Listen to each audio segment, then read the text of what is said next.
चलो रे भगतों मेरे बाबा के दरबार, जहाँ भीड़ लगी है लाखों हजार।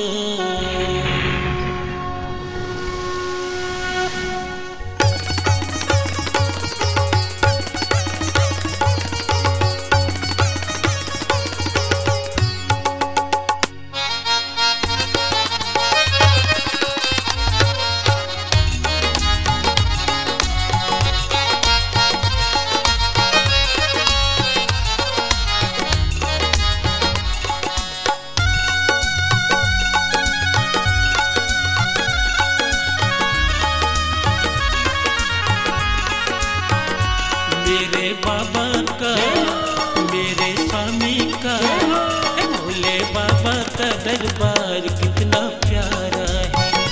मेरे स्वामी का दरबार कितना प्यारा है।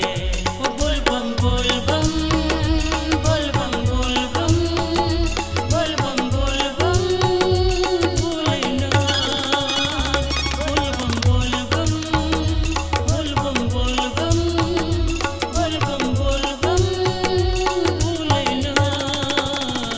मेरे बाबा का, मेरे स्वामी का, भोले बाबा का दरबार कितना प्यारा है।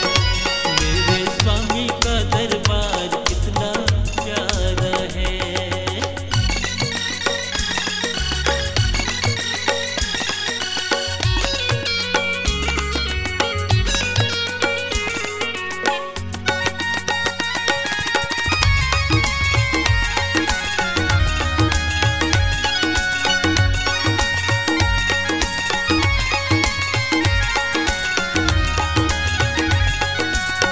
चलो जी भैया चल रे कंवरिया, भोले बाबा के धाम।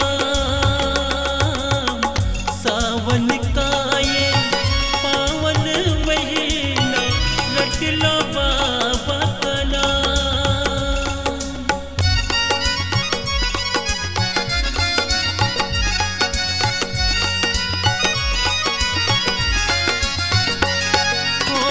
चलो जी भैया चल रे कंवरिया,